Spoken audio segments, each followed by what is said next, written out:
Yun, ito naman tayo mga kababayan, pero bago tayo magpatuloy sa ating pag-uusapan, ako muna ibabati ng magandang hapon sa aking mga subscribers dyan, sa aking mga viewers. Maraming salamat sa inyong suporta. Shoutout sa inyong lahat. Yun ang tuloy na tayo kagad sa ating pag-uusapan. At sa video na ito, pag-usapan natin ulit itong napakasinungaling, napakayabang na si Epifanio Labrador, ang vlogger na nagtapang-tapangan. Ngunit ang katotohanan ay supot naman. Yun ang mga kababayan. Gumawa na naman ng kwentong kasinungalingan. Nag-imbento na naman ng kasinungalingan itong si Panyong. Kaso nga lang, palpak naman. Wala talaga itong ginawang tama. Talagang gusto niyang sirain itong si dating Pangulong Duterte at itong si Vice President Sara Duterte. Bakit ba galit na galit itong tao na ito sa mga Duterte? Siguro nga mga kababayan, ito'y naapektuhan nung si dating Pangulong Duterte ay naging presidente sa ating bansa. Dahil nga noon, nakulong na daw ito dahil na-involve ito sa droga at panggagasa. Sa palagay ko lang siguro, nagbibinta ito ng pinagbabawal na gamot, kaya galit na galit kay dating Pangulong Duterte. Kaya kung ano-ano na lang yung mga imbento, gumagawa ng imbintong kasinungalingan. Kaso nga lang mga kababayan, palpak naman. Katulad ng ginawa niyang imbento na itong kasinungalingan na ito. Si dating Pangulong Duterte daw ay siya na daw yung pumalit kay Sison. Pinakamataas yun sa mga NPA mga kababayan.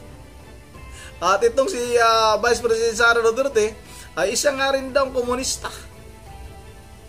Antindi nito. Pero wala namang katotohanan. Kasi nga, alam naman ng ating mga kababayan, sino-sino ba yung mga galit na galit kay dating Pangulong Duterte at kay Vice President Sara Duterte. Di ba itong mga NPA na ito? Katulad ni Franz Castro. Katulad ni Hontiveros. Andiyan si Hontiveros. Katulad ni Colmenares. Katulad ni Brusas. Katulad ni Raul Manuel. Katulad ni Paduano. Yan yung mga NPA. Diba galit na galit yan sa mga Duterte? Kasi nga itong si dating Pangulong Duterte ay tinatag ang NTF ilkak mga kababayan. Hindi, alam naman siguro ni Panyong, hindi ba talaga alam? Wala talaga siguro itong laman yung utak nitong tao na ito. Kaya gumagawa siya ng kasinungalingan, nag-iimbento ng kwento, ngunit nga mga kababayan ay palpak naman. Para itong bumabaril, pero yung baril ng kanyang baril ay nakatutok sa kanyang noo. Kaya pag pinutok niya, siya mismo ang tinatamaan. Puro kasinungalingan. May isa pang gumagawa pa ito ng imbentong kwentong kasinungalingan tungkol sa COVID. Mamaya sa bandang dulo natin ipapakita yan. Talaga namang nakakatawa. May natitira ka ba bang taga-suporta dyan? May nagpapadala pa ba sa'yo ng pambili ng bigas? Pumapayat ka na. May nauto ka ba bang mga subscriber mo? Yung mga GCash number na pinapadala mo sa iyong mga subscriber para manghuthot ka, may nagbibigay pa ba? Kasi nga sila Ma'am Joyce ng Japan, talagang ina-unsub ka na Dahil nga nahalata nila na yan pala yung modus mo.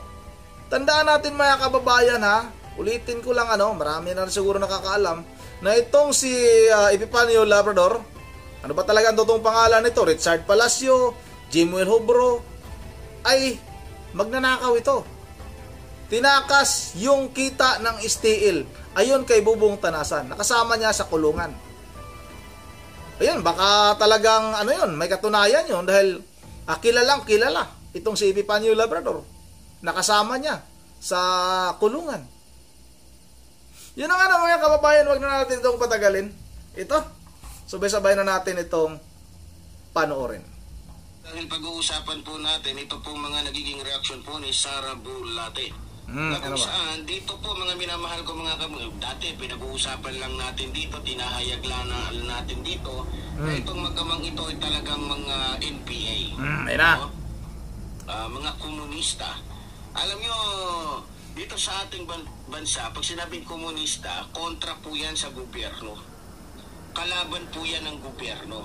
Kumbaga, ano sila kumbaga, ang gusto nila, gera, kaguluhan, yan ang gusto nila Kaya nga kinokontra nila ang gobyerno. So, dito sa mga naging pahayag, sa mga nagiging reaction po ni Sara Duterte, dito po mas lalo nating napapatunayan na ito ngang si Sara Duterte maging ang kanyang ama ay mga komunista. So hindi po nila ito pwedeng itanggi. Ano yan?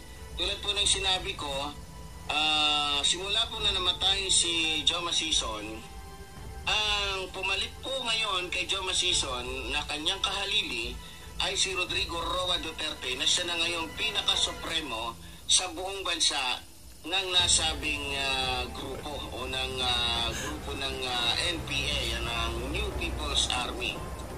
So, para maintindihan niyo po mga minamahal ko mga kababayan at mabigyan po natin ng matinding reaksyon o birada, ito pong ating mapapanood. Ito, panoorin muna po natin. Sige, panoorin natin yan. Mga kababayan.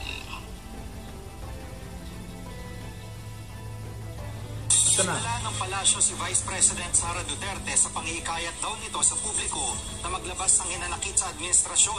Pabala ng Malacanang pwede ang mauwi sa kasong sedisyon. Nasa frontline balitang yan si Maricel Alili. Pumuelta ang Malacanang sa pahayag ni Vice President Sara Duterte na pwede raw ipakita ng taong bayan ang kanilang galit sa gobyerno. Sinabi yan ni VP Sara nang mag-ikot siya sa ilang barangay sa Cebu City kahapon. Giit niya, protektado ng saligang batas ang karapatan ng kahit na sino na ipahayag ang kanilang hinaing sa administrasyon. Pero babala ng palasyo, isang hakbang na lang ito bago ituring na sedisyon. Unang-una nakakalungkot po na mula sa pangalawang Parehas itong mga dalawa itong mga leader ng bansa ay mukha pang nag-i-encourage siya sa mga tao na magalit sa gobyerno. Hirit pa ni Castro, bakit ngayon lang daw nagsasalita ang bise? Samantalang mas malala pa raw ang sitwasyon nung panahon ng kanyang ama na si dating Pangulong Duterte. Pero bakit naman ngayon lang? Mas marami naman din pong nangyari nung panahon ng kanyang ama. So parang ang pag-encourage po ba niya na magalit ang tao, meron po ba itong link tuon sa sinasabing destabilization? At pinapatok ko lang palagi na ang taong bayan ay dapat nang kumilos laban sa gobyerno. Hindi na bago ang palitan ng patutsada ng Pangulo at ng mga Duterte. Pero depensa ng palasyo, gusto nang ihayag ng Pangulo ang kanyang saloobin para ipakita na hindi siya mahinang leader. Mahirap po na yung isang party lang ang sumusuntok. Kailangan din po tayong sumangga. Habang tumatapak ang mga pahayag ng Malacanang, syempre namang nabuhay ulit ang videong ito online. Makikita rito ang tila pagwawala ng bagong palace press officer na si Jose Castro. Pero paliwanag niya, 2015 pa ito nangyari at ipinagtanggol niya lang ang dati niyang kliyente na hinuli ng walang warrant of arrest. If given a chance to do that again, I will. Why? Because I did that for justice. Nagbabalita mula sa Frontline, Maricel Halili, News 5. Ano sabi mo? Mga minamahal ko mga kababayan. Ano yun? Walang maisip? So, dito sa pinahayag po ni Attorney Castro, tama po siya. Ano sabi? Konting hakbang na lang at pwede na kasuhan ng sedisyon. Nasaan na? Teka lang. Nasaan yung sinasabi mo na may kaugnayan sa NPA? May nabanggit ba doon na itong mag-ama na ito ay may koneksyon sa mga NPA, sa mga makakaliwa? Ang sinabi lang doon na baka makasuhan ng sedisyon. Dahil nga, itong si Vice President, mali ba? Mali ba mga kababayan na magsalita tayo laban sa pamahalaang ito? Pag nagsalita tayo, ibig sabihin, NPA na tayo. Kung ikaw bugok ka talagang hindot ka kung ano-ano talaga yung pinagsasabi mo. Ibig sabihin ba, pag may hinaing tayo Pag ayaw natin sa mga pinagagawa, katulad ng korupsyon, katulad ng paglaganap ng pinagbabawal na gamot ngayon sa ating bansa, katulad ng mga nagsibalikan ng mga uldaper, mga masasamang loob. Pag tayo ba ay magsasalita laban sa mga yan, ay NPA tayo. Ay sayusin mga utak mo, Panyong. Bakit ba naging naging vlogger itong hindot na ito? Dapat nito ang content nito yung pansariling na lang yung magsaing na gano'n, saing ng kamuti, magsaing ng saging. Yung dapat ang content nito Wala naman tong alam talaga Sa mga tao lang talaga na mabudol sa taong ito, na maniniwala, yung mga gamunggo din yung utak.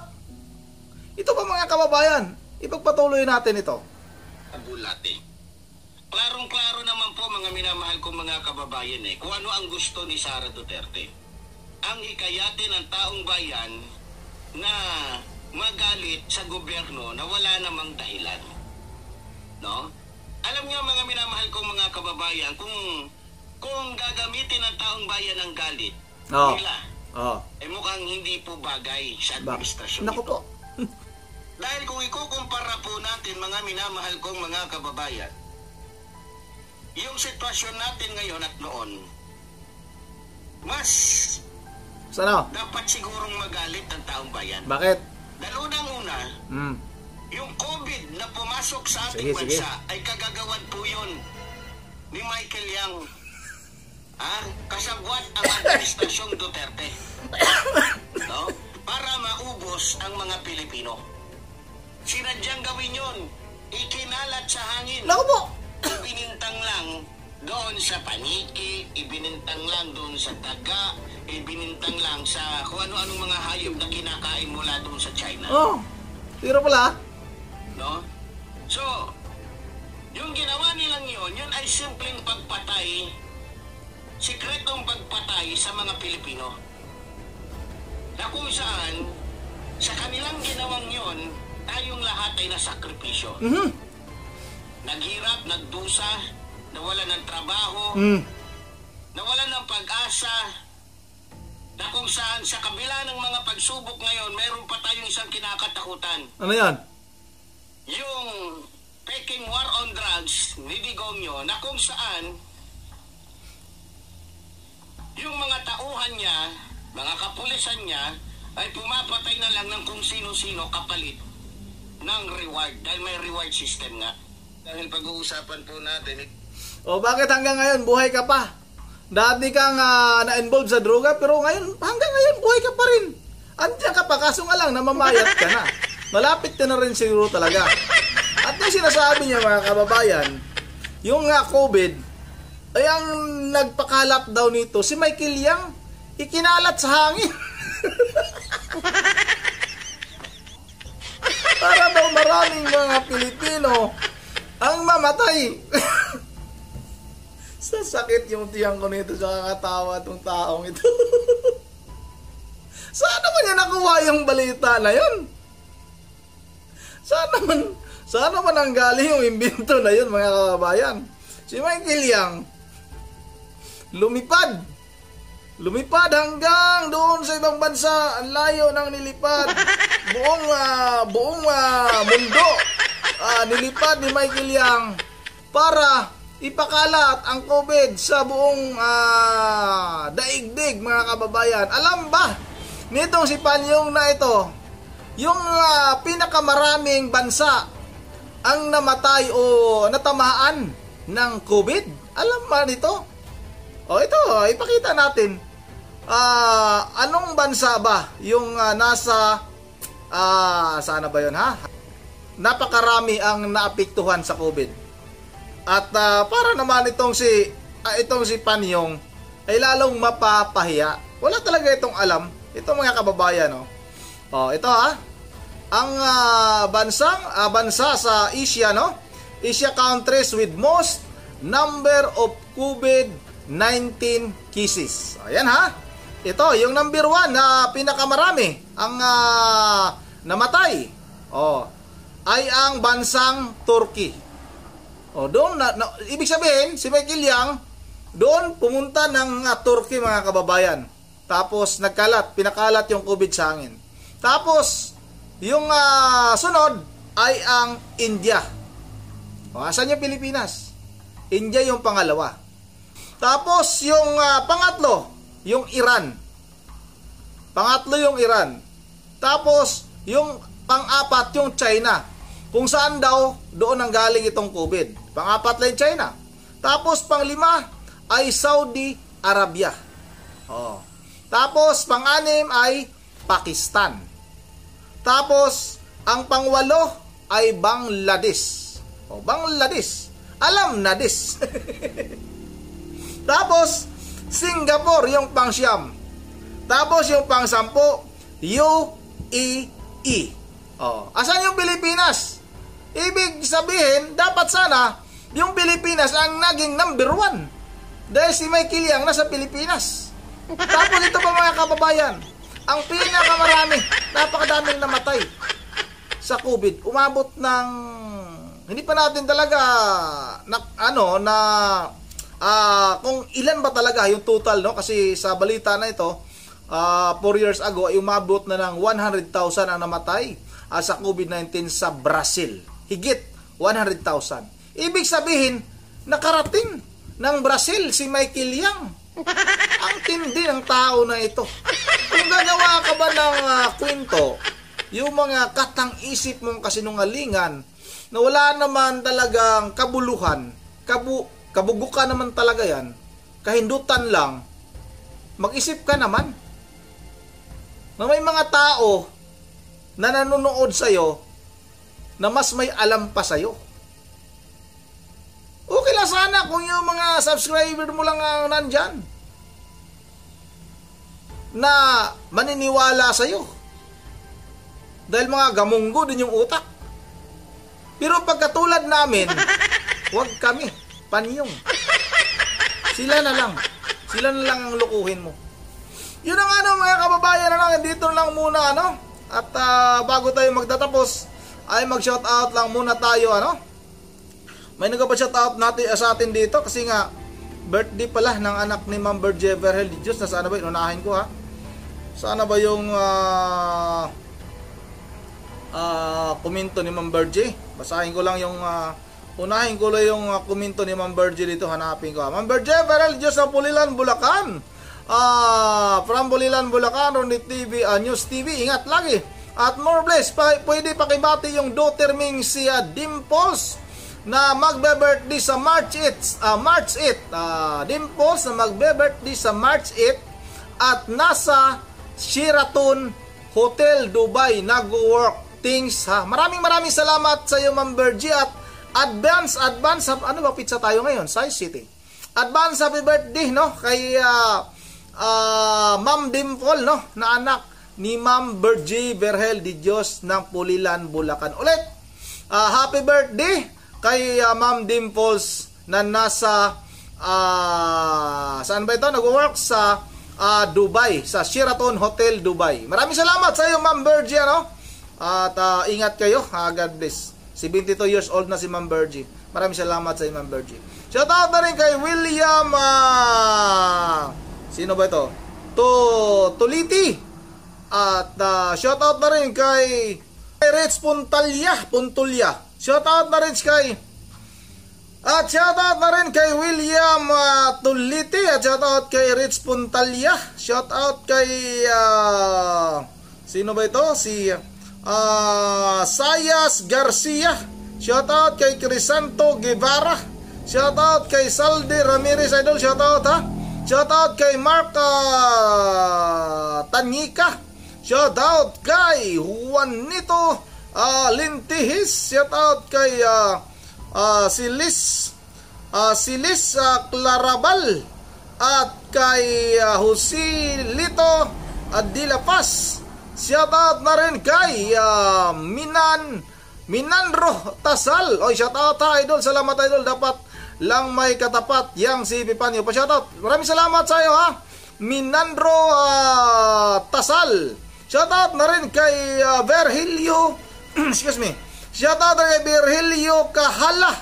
Dapat talaga, brother, subalpalin mo yan. Pakawala yan ni Satanas. Maraming salamat sa iyo, ha. Shoutout na rin kay Aldo Idol Zami Trabahada Cover ng Boracay. Shoutout kay Ma'am Joyce ng Japan.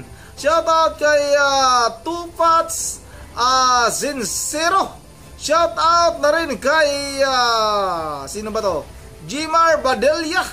Jimar Badelia, shoutout sa iyo, Jimar Badelia. Shoutout na rin kay Antolda Lugo. Shoutout, kakatuwa kayong bumanat kay Panyong. God bless, idol. Maraming salamat sa iyo, ha. Intolda Lugo. Shoutout na rin kay Randy Adila Pinya. Shoutout, tama, PDP daw, PDP tayo lahat. Hoy, PDP tayo, ha. Huwag tayong mag-team mabangag, ha. PDP tayo, mga kababayan. Shoutout na rin kay Ramel Dumarang at shoutout kay Hins TV, idol, Hins TV, shoutout. Shoutout na rin kay Buyet Pedroso at kay Noel Di Guzman. Maraming salamat. At yun ang hanggang dito lang muna. Mahaba na yung video. Once again, this is Rondi TV mo. Ingat tayong lahat. God bless bawat isa sa atin.